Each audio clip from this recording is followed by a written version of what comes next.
Woman empowerment does not mean, make woman equal like man.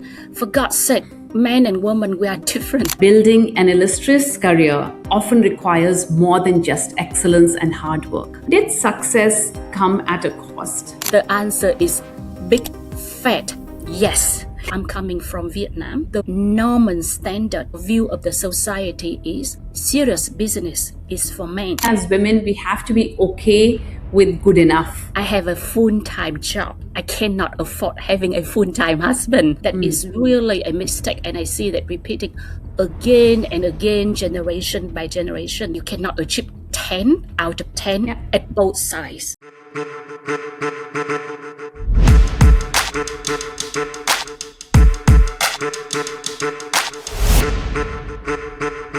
Welcome to another episode of Rewrite the Rules. You know, many of us as women, we are told to work hard, stay humble, and wait to be noticed. But building an illustrious career often requires more than just excellence and hard work.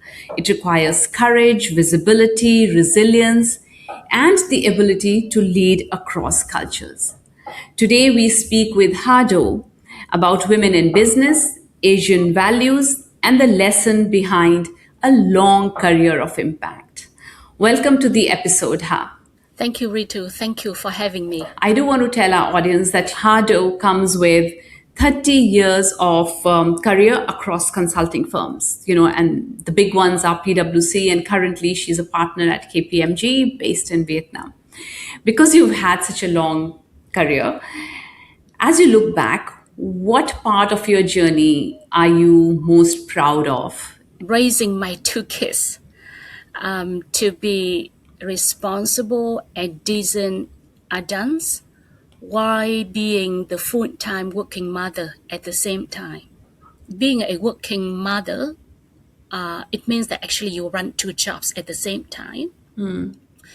And even after you come back from home after a long, exhausting day, somehow you have to draw a new force of fresh energy to spend with your kids, because that is the only time you are there for them. You need to spend quality time with them.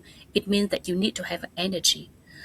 So I think that is the journey that I'm very proud, because with the support from my family, my husband, but more is from within myself, I managed to double the energy that I could have so that I can do two jobs at the same time.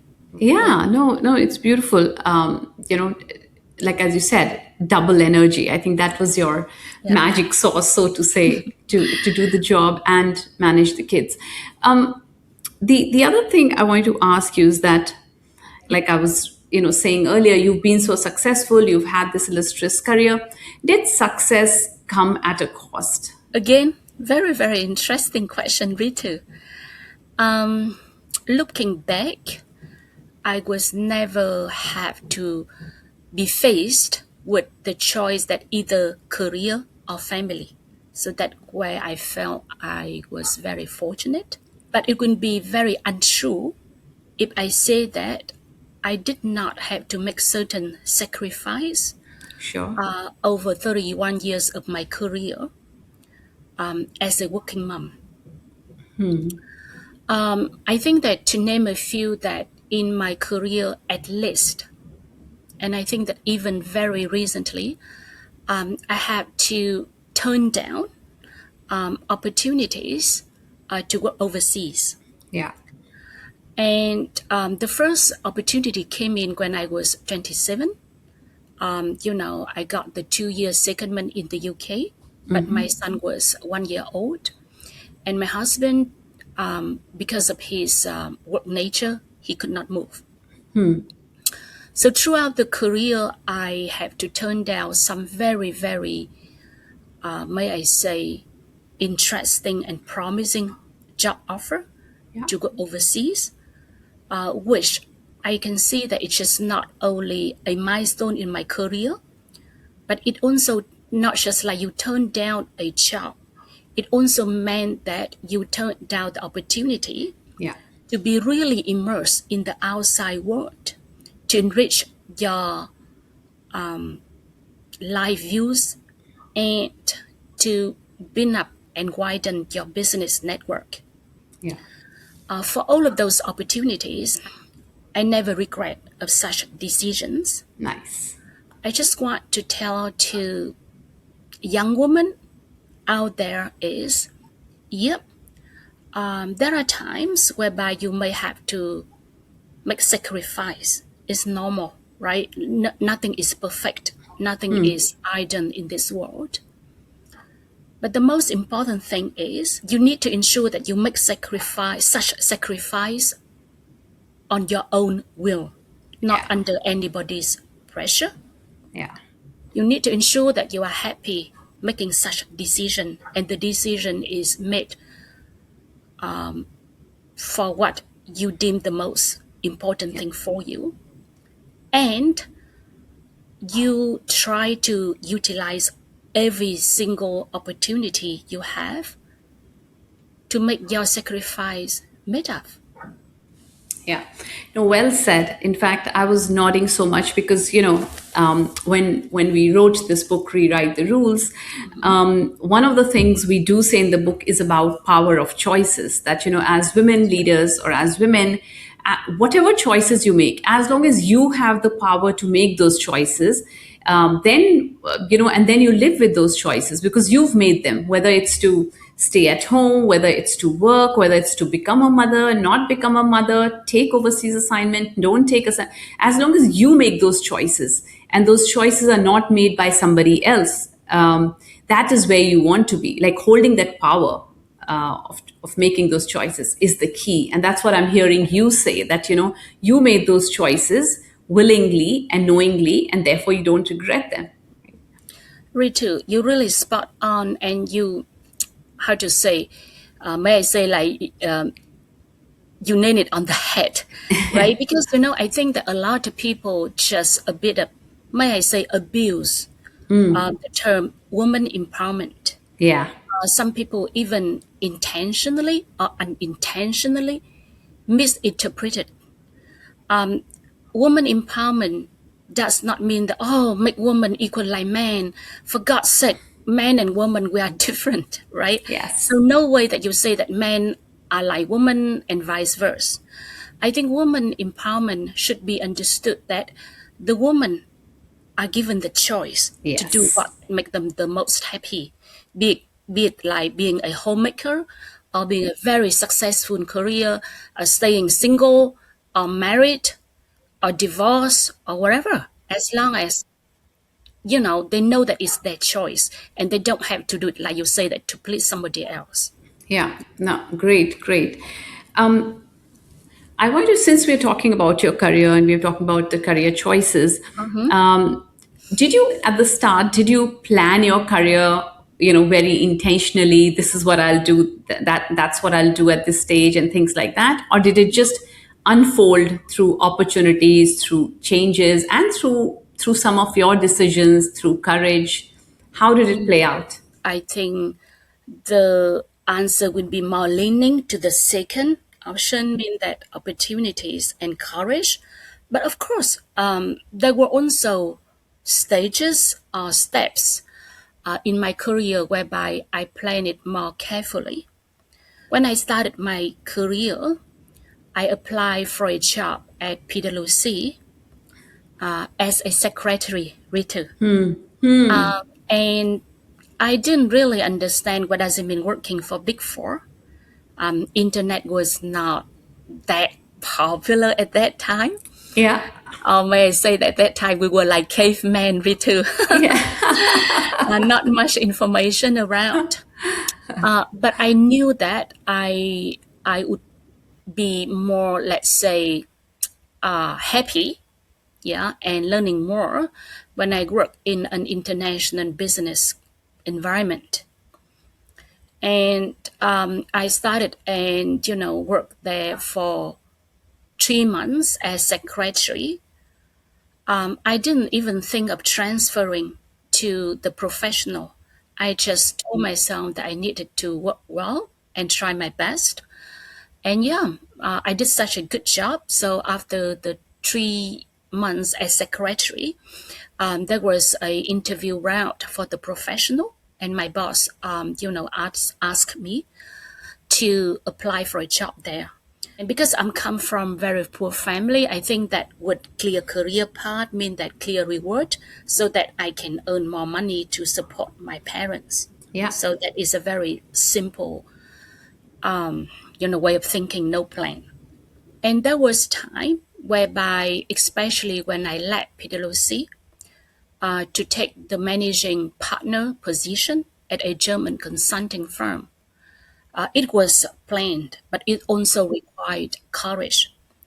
Joining that German firm actually provided me with the opportunity to build up and strengthen my leadership skill. It is a small team, but I had to be in charge of P&L, cash flow, marketing, all kind of those things. So it required courage because people said, "Are you crazy?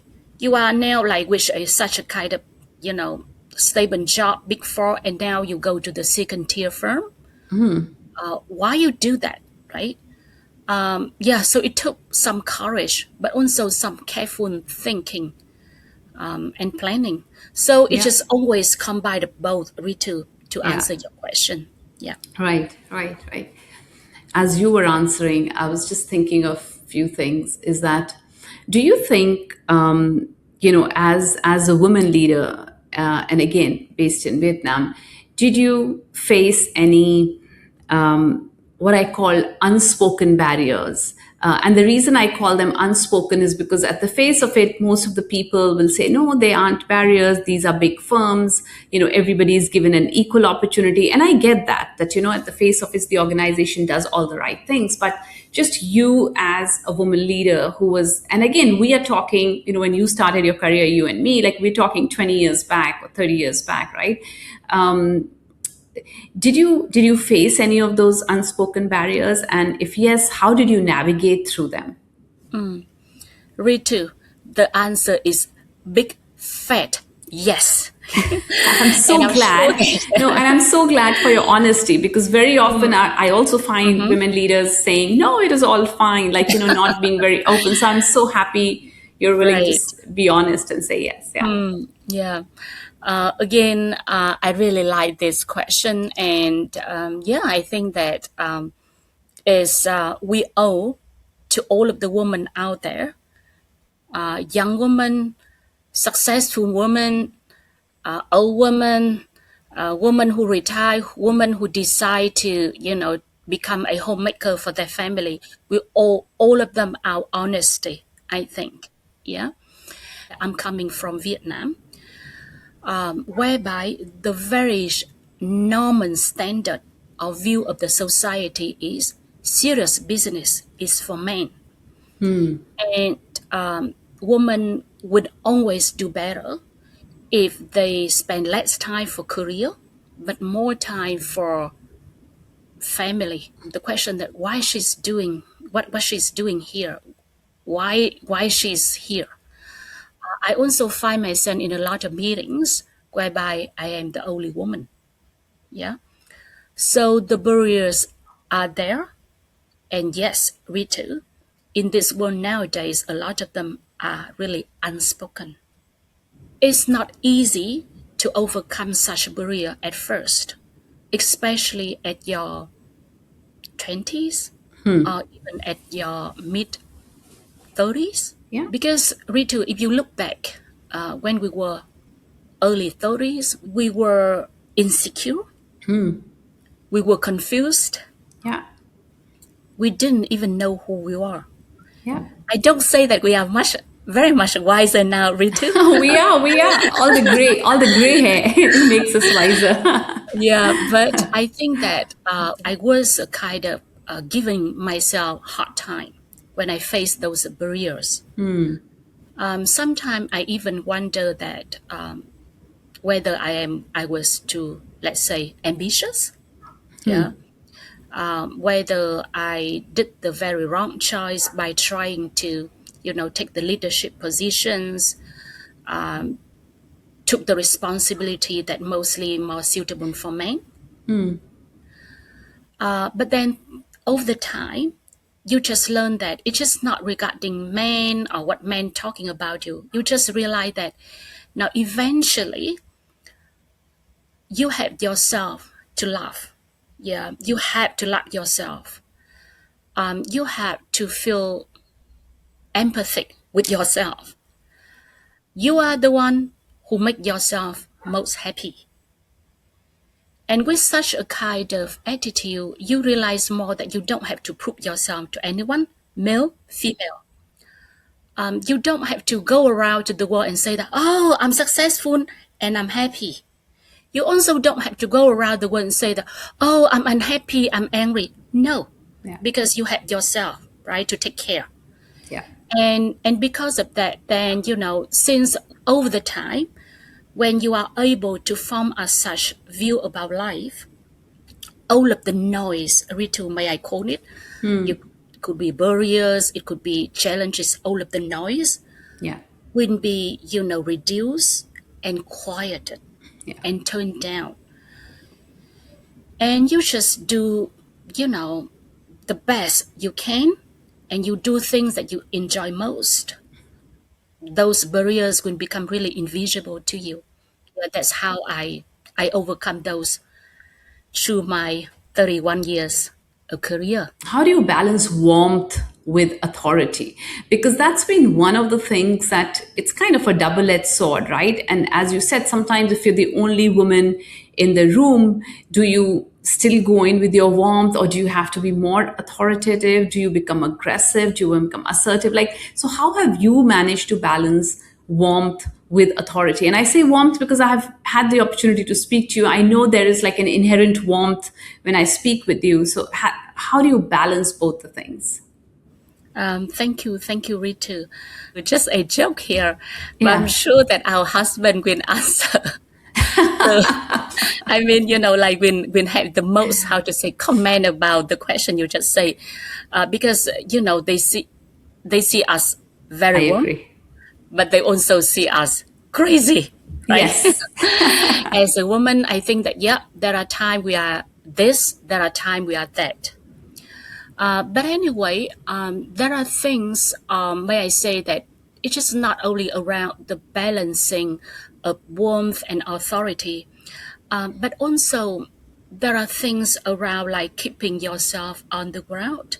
And when you are on the ground, it's just very naturally that you are becoming more humble, or at least you would not, let's say, appear too aggressive, to authority, or impose yourself on others.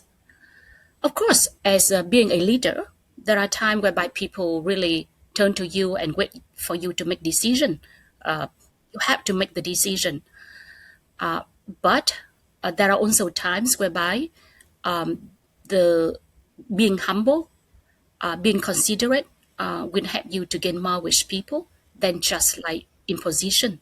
I Yeah. think also being authentic. When you're authentic, then of course you balance warmth with authority. As you look back, what is, because again, you work with a lot of young women, you see a lot of young talent. What is one mistake that you still see in younger women leaders that you wish that they wouldn't make that mistake? So what I see is woman as our nature, right? We are more sympathetic. We are more thinking about others, especially after we become mom, right? Women, especially young women, tend to fall into a trap that somehow they see career, or should I say more is success in career, is a kind of a eliminating factor for what like taking care of family and children. So mean that you cannot do well both. Yeah, you have to sacrifice once, to have the other work well. A TV series, it's named Sex and the City. She's boss of Carrie, the main Okay. character. Yeah. And Yeah. she said that, Carrie, I have a full-time job, so I cannot afford having a full-time husband. It's very Oh. funny. It makes me laugh a lot every time when I watch that. So a lot of young women thought that no, you can have either, you cannot have both. That is really a mistake, and I see that it's just repeating again and again, generation by generation. I always share with my young female colleagues that now there are times whereby you can only achieve, like you cannot achieve 10 out of 10 at both sides, but you can manage to do like 8 or 7 out of 10 at each side. But you are absolutely able to do it. Don't think that those things are like just killing each other. And with such a kind of right attitude, I think that you can really go forward. The second mistake, I think the woman, again not young but any woman, you tend to not really see your real value. And I telling you, in personal life or in career, having doubt about yourself is a is killing. You Yeah. suddenly lose all of your confidence. You suddenly get confused. You even question yourself. Yeah. And nothing really make you give up easier than, you know, not trusting in yourself and letting others impact on your positive view about life and on your positive view about yourself. Yeah. And again, Ritu, you know, like it is easier said than done, right? Yeah. Yeah, so that is two things I hope the young woman out there should always reflect before they give up on something. Correct, correct. No, I think that's very well said. I like the point about the choices, that it doesn't have to be either or. And if I may add, I think the point that you were making, even if you're 7 out of 10 in both the areas, it's okay. And I think as women, we have to be okay with good enough. Try to achieve perfection Mm, in in both sides doesn't work. And even if you're a working mom, you don't have to be the mom, or you don't have to be perfect at packing all your kids lunches. They don't have to be all fancy lunches all the time. It's okay if they don't take home cooked every day. So it's those kind of things, right? Like to decide, and don't think you can only do one thing. And you're right, because that's the middle, when women leaders get to the mid career, that's where a lot of organization, in fact most organizations, struggle with retaining them, because that's when they drop off, and that's the stage when exactly. they're having children. And the thing is, it's some of them are quite happy doing it, but then some of them are not, because later Yep. on they go on to kind of be resentful and say, they kind of look at it as a sacrifice they made, not maybe out of their will. So that Yep. if you're making a choice out of your own will, that's absolutely fine. But if you're trying to say, oh, I had to do this because because of the family, I think maybe it's an opportunity to relook at that, relook at the Definitely. situation. Yeah. Definitely. Yeah. Definitely. Yeah. I can't help but ask you this: that Yeah. have there been women in your career, in your life, who've opened doors for you or who've supported you? How's that helped you?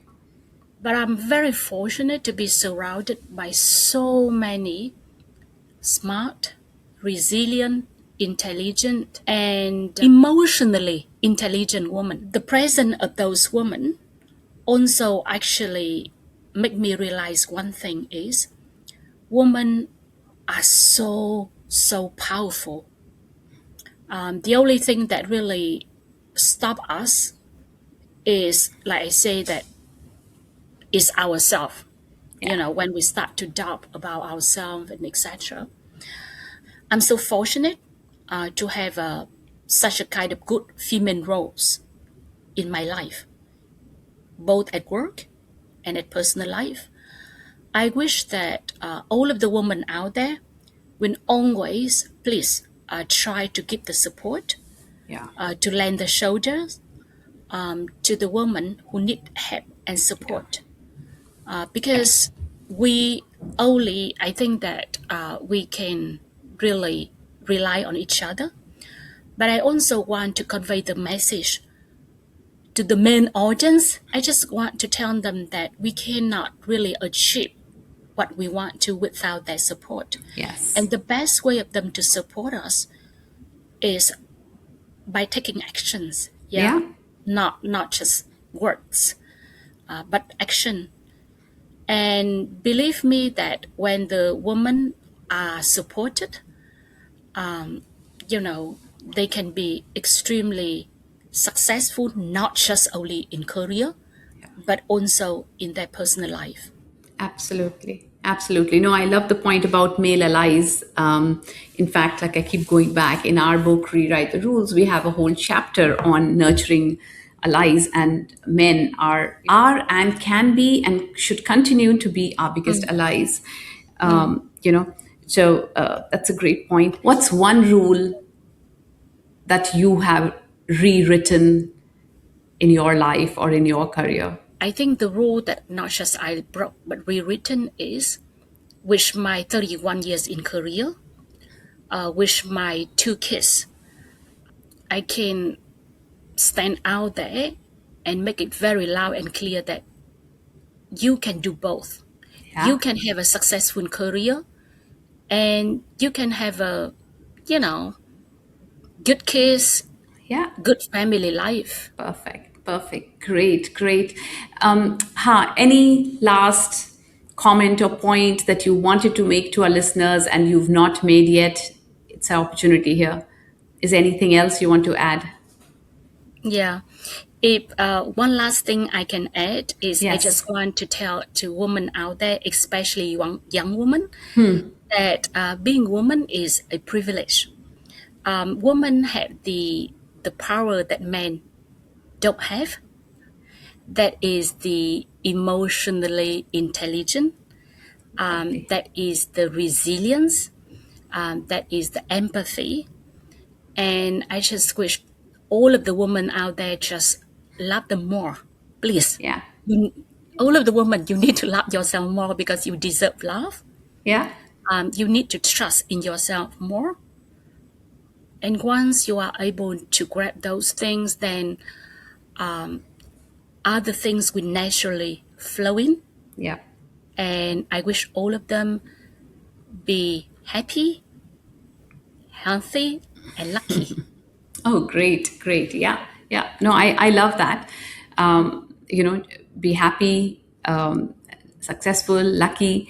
And, the point that you were making about emotions, just today I did a LinkedIn post about this, that how women should leverage their emotions and not hide their emotions or not suppress their emotions, because that's one of the things that we have, and we have an advantage over anybody else in terms of how do we leverage those emotions. So thank you so much for reiterating that. Thank you so much. Really enjoyed our conversations, and I'm sure our listeners are going to get a lot out of it.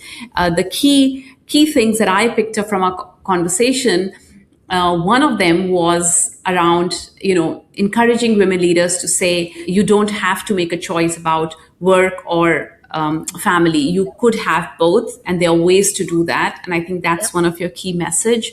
The other message that I took away from you is that question that I asked about balancing warmth and authority. You don't have to go on the other end of the spectrum, trying to be very authoritative, trying to be somebody who you are not. You can still be yourself. You can bring that warmth, and that makes you unique, because leaders do need empathy, resilience, care that we women leaders typically bring to the table. And the third one is again about taking chances, using opportunities and leveraging them, and supporting each other. I think that's the third message that I got from our conversation, is how we can all support each other in our big small ways. So with that, I think I want to wrap up today's conversation. Thank you once again, for this really insightful conversation, but also sharing your journey. Because, when leaders like you share your journey, it becomes really real for our listener. It's not that they're reading somewhere, they are hearing from somebody coming from the same background that most of our listeners come from. So it's making it really real. So thank you so much for sharing your story.